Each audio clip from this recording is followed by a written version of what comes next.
Fala pessoal, tudo bem? Bem-vindos ao programa Simplificando. Meu nome é Guilherme Vieira e o tema do episódio de hoje é igualdade. Será que somos todos iguais? Será que todos temos direitos iguais?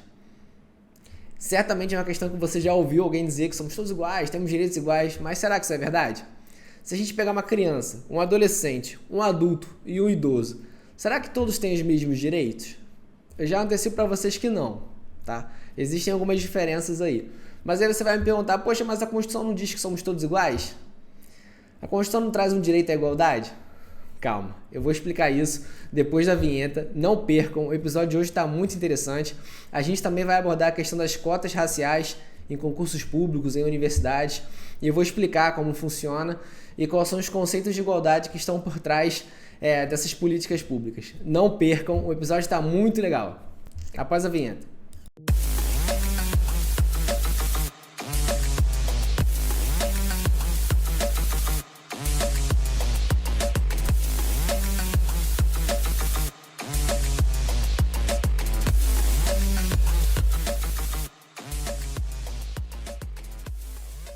Fala pessoal, tudo bem? Então vamos lá, vamos começar. Antes de mais nada, eu queria dizer para vocês que se vocês perderam algum episódio do meu programa ou de qualquer outro programa na televisão, da Teria FM, você pode entrar no site do YouTube, no nosso canal lá e assistir. Esse é o 4º episódio do programa Simplificando. O primeiro episódio está toda a liberdade de expressão, um programa muito interessante. Eu trouxe temas atuais das fake news, trouxe várias posições, trouxe possíveis limites, trouxe o que traz o direito, o que apontam as leis. Tá bem interessante, bem interessante. Então, primeiro, liberdade de expressão. O segundo episódio foi sobre a Constituição e os 3 poderes. E aí eu tentei simplificar o máximo possível do que são os 3 poderes, do que traz a Constituição. Esse também programa ficou muito interessante. O terceiro programa, eu falei sobre contraditório, ampla defesa, investigação policial, processo penal, defesa técnica. Ficou muito interessante. A importância de você poder se defender do contraditório, de você oferecer os argumentos. Esse terceiro episódio ficou bem interessante. E esse é o 4º episódio, que a gente vai tratar de igualdade. Então, tá bem interessante. Vocês podem assistir os outros programas no YouTube. Até convido vocês a entrarem lá no nosso canal, seguir a Teria FM e curtir os nossos vídeos. Estão bem interessantes e tem todos os programas lá. Aos pouquinhos os programas estão subindo, mas se vocês entrarem, vocês vão ver que já tem vários programas já disponíveis para você assistir, tá? Então vamos lá. O episódio de hoje, a gente vai dividir da seguinte forma. Vão ser 4 tipos de igualdade que serão apresentados. E ao final, a gente vai falar das políticas públicas que trabalham com a ideia de igualdade, tá? E tudo da maneira mais simples possível para que vocês possam entender e possam ver isso no dia a dia, possam aplicar isso, possam perceber como é que funciona quando o Estado atua de uma forma, quando uma lei... Por exemplo, algumas pessoas dizem, o senso comum, né, acaba dizendo somos todos iguais, temos direitos iguais. Será que isso é verdade? Isso não é verdade. Não é tão simples assim, pelo menos. A igualdade ela tem várias perspectivas, vários conceitos. Então, quando você fala que somos todos iguais, você está simplificando demais as coisas. E aí acaba cometendo algumas falhas, tá? Então, eu vou dar alguns exemplos aqui de como é que funciona, por exemplo, na legislação. Se você é criança, você tem a seu favor o Estatuto da Criança e do Adolescente, o famoso ECA, além de outras leis também que também tutelam os adolescentes e as crianças. Se você, por exemplo, é mulher e sofreu uma violência doméstica, você tem a seu favor a Lei Maria da Penha, a famosa Lei 13.340 de 2006. E você tem também, por exemplo, se você é uma pessoa idosa, você tem o Estatuto da Pessoa Idosa. Se você é uma pessoa deficiente, você tem o Estatuto da Pessoa Deficiente também a seu favor. Então, repara que cada pessoa que se enquadrar dentro daquele conceito legal vai ter um benefício que as outras pessoas não têm. Então eu, por exemplo, eu não me beneficio diretamente do Estatuto da Pessoa com Deficiência, porque eu não tenho nenhuma deficiência. Eu não posso ter a meu favor, por exemplo, a Lei Maria da Penha. A Lei Maria da Penha só pode ser usada para beneficiar a mulher. E recentemente o Supremo também entendeu que a mulher trans também poderia ser beneficiada pela Lei Maria da Penha. Mas o homem, de forma alguma, pode ser beneficiado pela Lei Maria da Penha, tá? Então, são exemplos de que a própria lei, a legislação, a legislação faz alguma distinção. Você, homem, não tem o benefício da Lei Maria da Penha. Você, mulher, tem. Você, homem, sem deficiência, não tem o benefício do Estatuto da Pessoa com Deficiência. Você que não é idoso, você não tem os benefícios do Estatuto da Pessoa Idosa. Então, já existem diferenças aí para eu mostrar para vocês, já são indícios mínimos aí para te mostrar que não existe essa igualdade como as pessoas pensam. Não somos todos iguais, não temos todos direitos iguais. Existem algumas distinções, tá? E eu vou explicar para vocês os conceitos para que vocês possam entender, tá? Existem, no primeiro momento, 4 tipos, eu vou falar dos tipos de igualdade. Existem 4 tipos de igualdade ou perspectivas da igualdade. E olha, se você achar que isso é complicado, eu posso te confirmar, te garantir que isso não é complicado. Você vai conseguir entender, no final do episódio, se você assistir ele todo, você vai conseguir entender e você vai conseguir ver isso na prática concreta, nas políticas públicas, até mesmo em uma conversa você vai conseguir visualizar isso. Então vamos lá. Tem uma aplicabilidade prática do que eu falo aqui. Foi até esse o objetivo que a gente criou o programa. Foi para trazer conhecimento para que vocês possam ver isso na prática, no dia a dia, da rotina de vocês, tá? Quando vocês acompanham as notícias dos jornais, televisão, vocês possam entender o que está acontecendo. Quando alguém fala de igualdade, você vai entender, tá, mas qual igualdade? Qual o conceito de igualdade? Não é uma discussão tão simples assim. Quando você cai nessa ideia de simplificar tudo, apesar de o nome do programa ser simplificando, mas quando você cai numa ideia de tentar tornar as coisas muito simples, você acaba fugindo um pouco do que realmente acontece. Então vamos lá. 4 tipos de igualdade. Igualdade formal, igualdade material, igualdade como reconhecimento e igualdade de oportunidade, tá? E a gente vai tratar das 4 aqui, e no final a gente vai abordar as políticas públicas que tratam do tema da igualdade. Então agora vai começar a parte realmente interessante do episódio. Igualdade formal. Igualdade formal é aquela igualdade que as pessoas, de um modo geral, já sabem. Somos todos iguais. Essa é a igualdade formal. Só que o problema é que ela é um conceito insuficiente. Porque, na verdade, nós não somos todos iguais. Você tratar uma pessoa, todas as pessoas iguais, eu não posso comparar, por exemplo, você não tem como comparar a minha capacidade física com a capacidade física de um recém-nascido. Um recém-nascido, ele precisa de muito mais proteção do Estado do que uma pessoa adulta.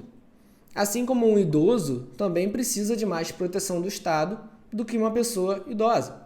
Né? E nesse contexto, por exemplo, a Lei Maria da Penha, que veio para proteger as mulheres que são vítimas de violência doméstica.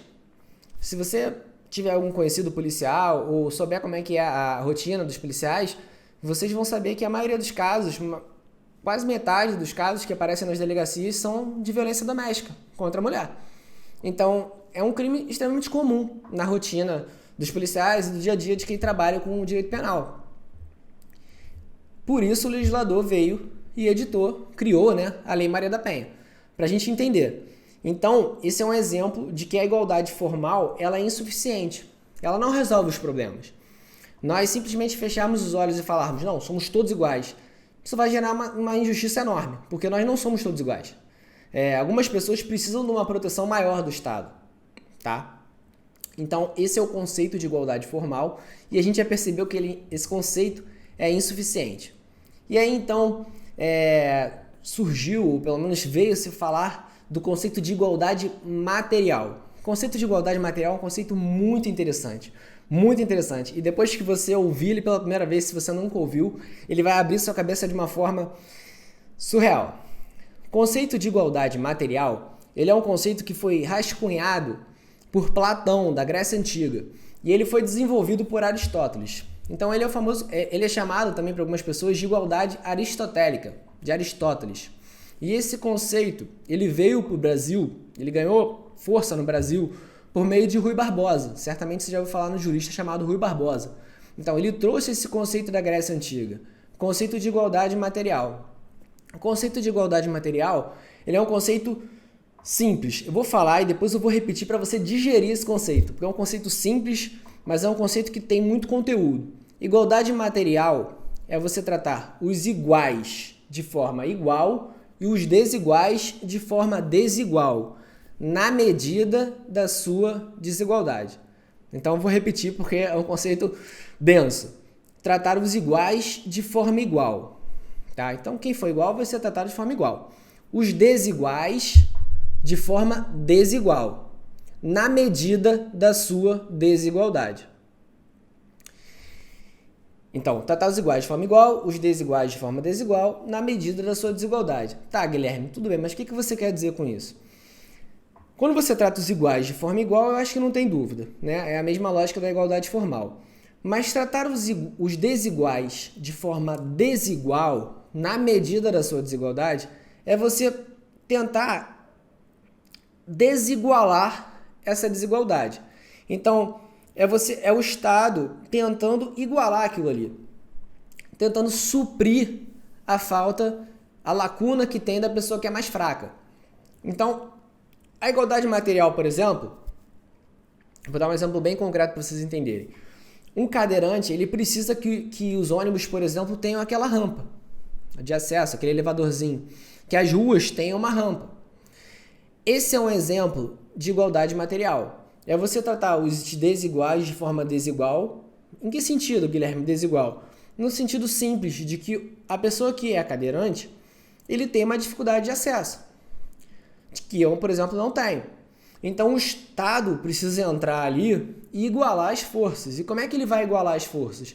Ele vai botar uma rampa de acesso, ele vai botar um elevador em um ônibus, ele vai exigir normas de acessibilidade.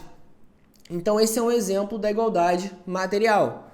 Vou repetir, tratar os iguais de forma igual, quem anda normal, quem tem mobilidade normal, não precisa de tratamento diferenciado. E os desiguais, que precisam do auxílio do Estado, o Estado vai e fala, olha, bota acessibilidade, faz as obras, repara, vou fiscalizar, vou multar se não cumprir, entende? E repara que aqui, as diferenças que eu estou falando aqui, são diferenças somente que dizem respeito a alguns aspectos, né? Nesse ponto de vista, a pessoa é desigual, tá? Repara que não é nenhuma característica, nenhuma crítica, óbvio que não tô abordando nenhuma crítica, nem sentimento, nem qualidade, nem defeito da pessoa, pelo amor de Deus. É só porque o Estado tem que atuar, senão esses grupos, que em alguma maneira são desiguais dentro do conceito, eles vão sofrer. Se a gente, vou dar um exemplo para vocês entenderem. Se a gente usar aqui o critério da igualdade formal, não, somos todos iguais. As pessoas não vão botar a rampa, por exemplo, nas ruas. Não vão colocar elevador no ônibus, né? Para subir o cadeirante. Então, a gente precisa usar a igualdade material para isso, tá? Só que aí entram algumas questões. A igualdade material é um recurso muito interessante para ser utilizado. Muito interessante. Mas ele pode ser utilizado também de uma maneira ruim. E eu vou dar um exemplo também histórico. Lembra que eu falei para vocês que esse conceito surgiu na Grécia Antiga e foi desenvolvido por Aristóteles? Esse conceito foi utilizado na Grécia Antiga para justificar, por exemplo, a escravidão. Então reparem que é um conceito aparentemente interessante, mas que pode ser usado por uma coisa muito ruim. A escravidão é algo horrível, tenebrosa. Então, na Grécia Antiga, utilizava-se o argumento de que os escravos, por serem desiguais, deveriam ter um tratamento desigual. Ou seja, se ele é escravo, ele tem que ser tratado como escravo. Então, o conceito da igualdade material é um conceito que ele pode ser interessante, mas ele tem que ser utilizado com cautela, porque senão a gente acaba incorrendo em alguns erros graves, tá? E assim, uma coisa que é muito interessante a gente entender, que eu sempre falo muito isso, é que, assim como o direito também, às vezes os argumentos, o direito, eles não são nem bons nem ruins. Eles são instrumentos que as pessoas podem usar para o mal ou para o bem. Então, repara que esse conceito, por exemplo, de igualdade material, ele pode ser utilizado para coisas muito boas, como a gente vai falar daqui a pouco. Mas ele também pode ser utilizado para coisas muito ruins. Por exemplo, para você justificar alguns benefícios em prol, por exemplo, de pessoas que já são beneficiadas na sociedade. Para você justificar, por exemplo, discriminações raciais, de todos os tipos possíveis. Então, o conceito de igualdade material, ele tem que ser visto com cautela. Ele é muito interessante. E aí, dentro desse conceito, por exemplo, já mais recentemente, veio o conceito de igualdade como reconhecimento, para trazer uma luz para esse conceito de igualdade material, tá? Mas isso aí vai ser após o intervalo.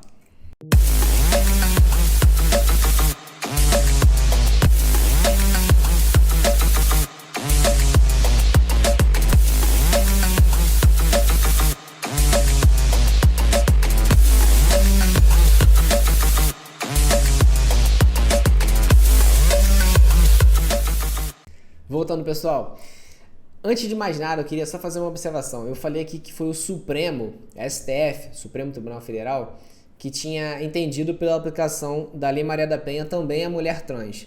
Na verdade, não foi o Supremo, foi o STJ, Superior Tribunal de Justiça, precisamente a 6ª turma, tá? É uma observação técnica, só porque alguém que é do direito pode ouvir e falar assim, Guilherme falou besteira. Não, eu confundi aqui. De fato, não foi o STF, foi o STJ, Superior Tribunal de Justiça, tá? Só essa observação. Então, vamos voltar ao tema. Eu falei da igualdade formal, falei da igualdade material, e agora eu vou falar da igualdade como reconhecimento, e depois eu vou falar da igualdade de oportunidade, tá? A igualdade como reconhecimento, ela vem para complementar a igualdade material. Vocês lembram que eu falei que a igualdade material ela é um instrumento que pode ser utilizado para o bem e para o mal? A igualdade como reconhecimento ele vem para fazer esse ajuste, para trazer essa luz. A igualdade como reconhecimento ele vai exigir não só a retribuição, que já é típica da igualdade material. Como assim retribuição, Guilherme? Lembra que eu falei da igualdade material? Vamos relembrar o conceito. Tratar os iguais de forma igual e os desiguais de forma desigual na medida da sua desigualdade. Ou seja, você vai tentar equilibrar aquilo ali. Isso seria a retribuição. Você pegaria o que está desigual e tornaria ele, na medida do possível, equilibrado com o outro, tá? Então a igualdade como oportunidade, ela vem, além da retribuição, ela vem trazer também o reconhecimento. O que é esse reconhecimento, Guilherme? O reconhecimento ele tem um valor simbólico. É trazer empoderamento para aquele grupo que sofre aquele preconceito, aquela injustiça, aquela desigualdade, para aquele grupo que é desigual, tá? Então vou dar um exemplo, até de uma situação recente que ocorreu, que é a nomeação do ministro do Supremo. Imagina, por exemplo, que na hora de nomear um ministro do Supremo, o presidente da República, o ministro Supremo ele é nomeado pelo presidente da República, que é sabatinado, sofre a sabatina pelo Senado Federal, tá? E aí o Senado aprova ou não aquela indicação do presidente da República. O presidente da República ele analisa possíveis nomes e aí ele pensa em botar, por exemplo, ele tem 3 nomes, 2 homens e uma mulher. E aí ele decide botar algum grupo que seja minoria naquela corte. Eu vou explicar aqui para vocês. O Supremo Tribunal Federal ele é composto de 11 ministros. E nós temos 2 mulheres no Supremo. E não tem nenhum, por exemplo, homem negro lá. O último foi o Joaquim Barbosa. Então imagina, por exemplo, que na hora de nomear um ministro do Supremo, o presidente da República fala, olha, eu vou botar um negro lá dentro, porque eu acho que isso vai empoderar aquele grupo, que é um grupo que tradicionalmente sofreu muito preconceito, foi explorado, foi obviamente escravizado, como a gente sabe. A escravidão no Brasil acabou em 1888, foi um dos últimos países a acabar com a escravidão. Se eu não me engano, foi o penúltimo, foi o último país a acabar com a escravidão. Então, para vocês verem, 1888, não é algo há tanto tempo atrás, assim, né? Não tem nem 150 anos. Então, para a gente ver como é que isso é uma coisa recente na história. Então, quando o presidente da República ele vai nomear, ele vai sugerir para o Senado o nome de um ministro do Supremo. Ele pode, por exemplo, sugerir o nome de uma pessoa que seja negra para trazer um empoderamento para aquelas pessoas, para ter um valor simbólico. E reparem que a igualdade como reconhecimento é muito importante para a gente conseguir mudar a cabeça das pessoas. Eu vou trazer isso para a prática para vocês entenderem. Você pega, por exemplo, o contexto dos presidiários no Brasil. Você tem um percentual altíssimo da população negra, por exemplo. Mas aí quando você liga a televisão para ver um julgamento do Supremo, você não vê nenhum ministro negro. Então isso traz, de uma certa forma, para a sociedade aquela ideia. de que o negro ele não está ali ocupando um papel na Suprema Corte. Você via, por exemplo, nos últimos, e aqui sem entrar em questões políticas, nos últimos ministérios que foram feitos nos últimos governos, não tinham muitos negros.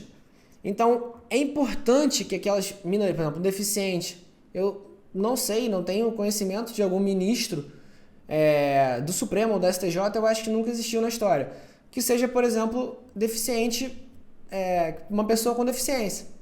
Então, botar uma pessoa com deficiência na Suprema Corte seria uma forma de, por exemplo, trazer a igualdade como reconhecimento. Porque aquilo vai empoderar aquele grupo. A pessoa que pertence àquela minoria, e algumas pessoas, por exemplo, sugeriram que o presidente Lula indicasse alguma mulher, porque nós temos poucas mulheres no Supremo Tribunal Federal, são 2. Algumas pessoas sugeriram isso. Então, esse tipo de nomeação, de nomear pessoas que sejam desses grupos que sejam mais vulneráveis ou que estejam em minoria numérica, é uma forma de igualdade como reconhecimento, tá? Eu trouxe diversos exemplos aqui para vocês conseguirem ver isso na prática. Então, em síntese, a igualdade como reconhecimento é para você empoderar aquele grupo, para você mostrar, olha aqui, olha como é que é importante você ter essas pessoas, essas minorias naquela posição. E aí o Estado traz luz para aquilo ali e o Estado mostra que esses grupos são importantes e que merecem reconhecimento, tá? A igualdade como reconhecimento tem um fator principalmente simbólico, trazer um simbolismo, mostrar que o Estado se importa com aqueles grupos, tá? E não só o Estado, porque isso pode acontecer, por exemplo, numa empresa privada, mas os exemplos que eu dei foi dentro do contexto do Estado, tá bom? E agora vamos entrar na última espécie ou tipo ou perspectiva de igualdade, que é a igualdade de oportunidade. Se vocês forem pesquisar, estudarem sobre igualdade, muitas pessoas não falam de igualdade de oportunidade. Porque esse conceito de igualdade de oportunidade, eu tirei ele dentro de uma teoria da justiça de um filósofo americano chamado John Rawls. Tá? Eu me lembro que eu estudei esse filósofo no primeiro período da faculdade, da UFRJ, e eu confesso que eu não entendi nada. Eu li o livro da teoria da justiça dele lá na faculdade e eu não entendi nada. Eu só vim entender sobre John Rawls depois de muito tempo, depois de formado, e eu consegui entender a teoria da justiça dele. Eu vou simplificar aqui para vocês, eu não vou falar da teoria da justiça dele, mas eu vou falar desse subprincípio. A teoria da justiça dele divide em 2 princípios, e esse é um subprincípio. Mas eu vou abordar só essa perspectiva. Igualdade de oportunidade. A igualdade de oportunidade, eu acho que é um conceito brilhante, e que a gente devia pensar nisso, principalmente dentro do contexto de políticas públicas, tá? A igualdade de oportunidade, ela entra, por exemplo, no contexto da educação. Existindo uma educação de qualidade, é possível, por exemplo, conferir uma disputa justa entre as pessoas que vêm do ensino público com as pessoas que vêm do ensino privado. Então, eu estudei no Colégio Pedro II, tive o prazer de estar no Colégio Pedro II, Colégio Federal, inclusive é o único colégio que está na Constituição Federal, Constituição da República. O único colégio que tem previsão na Constituição da República é o Colégio Pedro II, Colégio Federal, e é um colégio público, né? Federal, eu entrei lá por concurso. E eu saí do colégio com totais condições de competir com os melhores colégios do Rio de Janeiro, São Bento, Santo Inácio, Santo Agostinho. Tanto é que eu tive a oportunidade de passar em todas as universidades que eu tentei. E eu consegui entrar para a UFRJ, Direito, que era uma faculdade muito concorrida. A faculdade mais tradicional do Rio e uma das mais tradicionais do Brasil. Então, quando existe essa igualdade de oportunidades, você consegue propiciar um ambiente mais justo. Porque a pessoa que é pobre, se ela tiver acesso à educação, ela vai ter condição de disputar a vaga na universidade pública com o rico. Porque ela vai ter total condição. Se ela estudar, ela vai ter a oportunidade de passar na mesma universidade que o rico.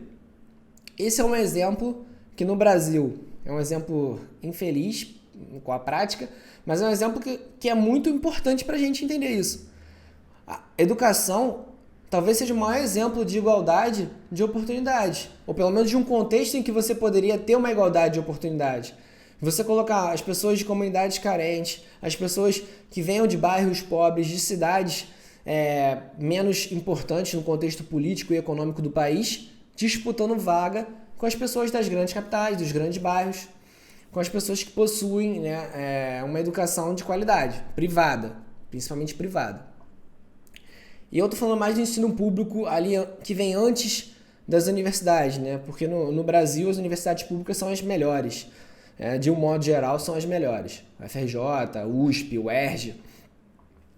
Então garantir essa igualdade de oportunidades é muito importante. Só que reparem aqui que eu estou falando dentro de um contexto de educação, porque eu acho que é um contexto que fica fácil de ser visualizado. Se você tem uma pessoa de um colégio público estadual que é um colégio fraco, ele não vai disputar, não vai conseguir passar para uma UFRJ Medicina, por exemplo, ou uma UFRJ Direito.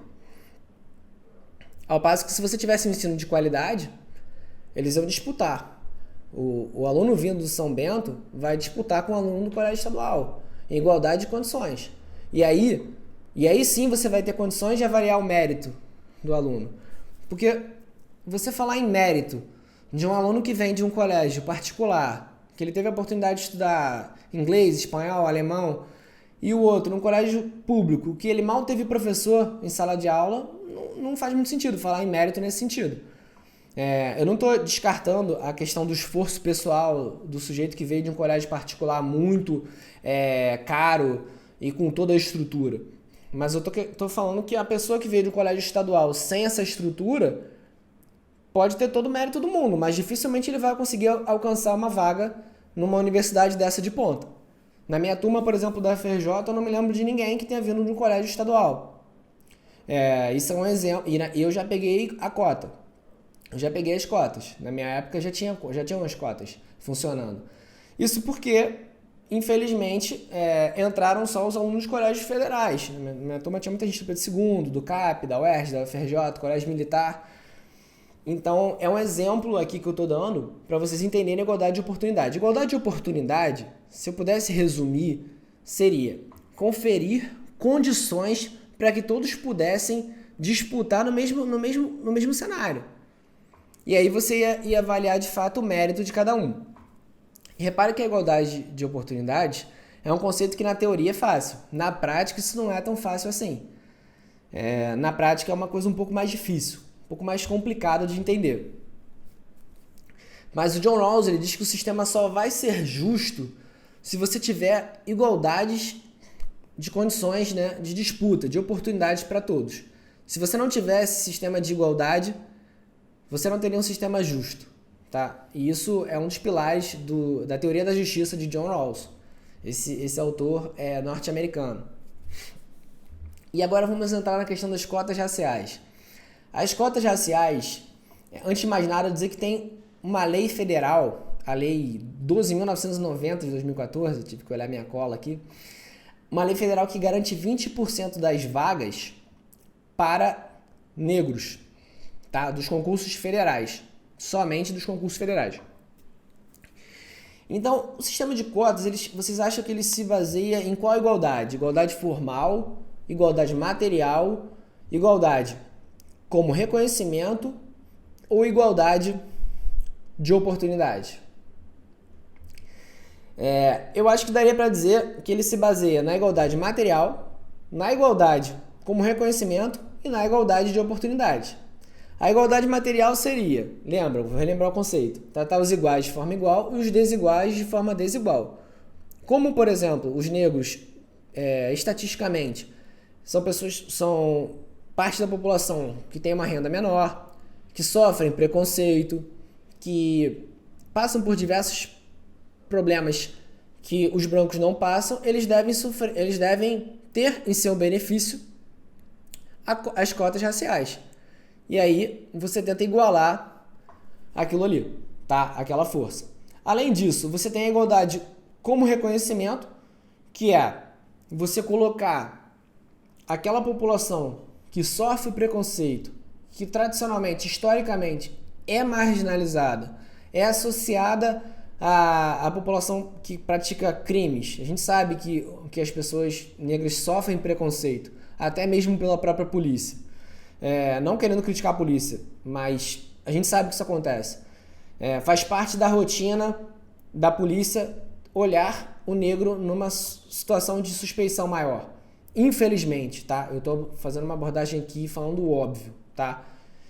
Então, você colocar aquela população nas melhores universidades do país, você impulsiona aquelas pessoas para terem mais condições de alcançarem os cargos de topo. Então, por exemplo, vamos dentro do contexto da Universidade do Direito, das faculdades de Direito. Você coloca os negros, por exemplo, para entrarem na UFRJ, na UERJ. Eles vão se formar nas melhores universidades, eles vão ocupar cargos, vão ser promotores, juízes, delegados de polícia, defensores públicos. E aí você tem o reconhecimento daquela minoria, as pessoas passam a ver os juízes, esse juiz, ele pertence àquela minoria. E aí é uma forma de você quebrar esse preconceito odioso que se tem pela cor da pele. Algo totalmente racional, que infelizmente a gente trouxe dos nossos antepassados, né? Então, quando você coloca, isso também é uma forma de igualdade como reconhecimento. Também é uma forma de igualdade de oportunidades, porque no final da faculdade, dos 5 anos de faculdade do direito, a pessoa vai ter, pelo menos em tese, uma condição de disputar uma vaga, por exemplo, num concurso de polícia, de delegado de polícia, num concurso de promotor, num concurso de juiz, num concurso de defensor público, em igualdade de oportunidades com aquele aluno da PUC, com o aluno da FGV e com o próprio aluno da UFRJ e da UERJ.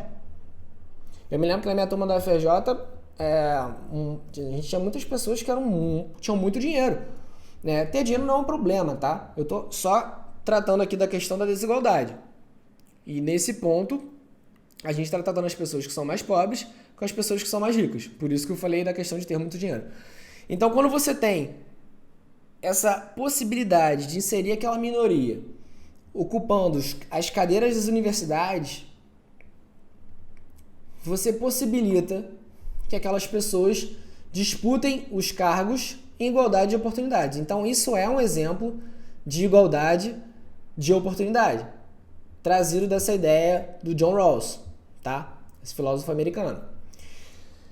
Então, gente, eu tentei trazer essas 4 perspectivas de igualdade: igualdade formal, material, igualdade como reconhecimento e igualdade de oportunidade. O vídeo vai ficar gravado no YouTube, então se vocês quiserem rever, para relembrar alguma coisa, é só entrar no YouTube e ver. E eu me esqueci de dar um último exemplo, que eu ia falar da questão dos recursos que são gastos nas campanhas eleitorais. A gente sabe que hoje em dia, uma boa parte do dinheiro gasto nas eleições vem de dinheiro público, tá? E veio uma emenda constitucional, foi criada uma emenda constitucional, a emenda constitucional 117, que garantiria 30% dos recursos e 30% do tempo de televisão para candidatas mulheres. Então, repito, 30% do dinheiro público e destinado às eleições e 30% do tempo de televisão deveriam ser destinados para as mulheres na última eleição. É um exemplo, por exemplo, tô falando muito por exemplo, né? É um exemplo de igualdade material, de você trazer a igualdade material para dentro das campanhas. Também acaba sendo uma hipótese de igualdade como reconhecimento e igualdade de oportunidades, porque você, de certa forma, você vai inserir as mulheres aparecendo na televisão, demonstrando para outras mulheres que é possível seguir o caminho político, que é um caminho estatisticamente tomado por homens. A maioria do nosso Congresso é formada por homens, a maioria dos políticos é de homens, e aí você insere as mulheres nas propagandas.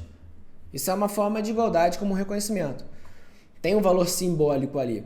E também é uma igualdade de oportunidade. Na medida que você tem mais mulheres recebendo recursos públicos, você tem mais mulheres fazendo campanha, tendo tempo de televisão, e aquelas mulheres, elas aparecem mais, e elas têm mais oportunidades de serem eleitas.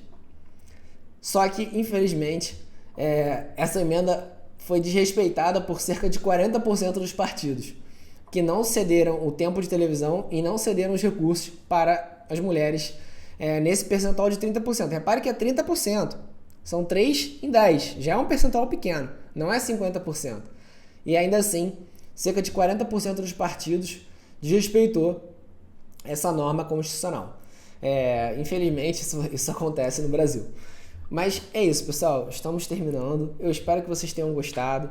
Então, são 4 tipos de igualdade, para você não esquecer. Igualdade formal, material, como reconhecimento e igualdade de oportunidade. Essa aí, vinda da teoria da justiça de John Rawls. Então, por isso que não é uma coisa muito comum de ser falada. Se você for pesquisar e estudar, você vai ver que as pessoas falam mais dessas 3. Igualdade formal, material e como reconhecimento. Eu espero que vocês tenham gostado. Esse é um tema também complicado. Eu tentei simplificar ao máximo, por causa do nome do programa ser Simplificando. E eu espero que vocês tenham gostado. Para vocês entenderem como é que funciona isso, tá? Então, do fundo do meu coração, espero que vocês tenham gostado. Fique com Deus. É isso, galera. Um grande abraço.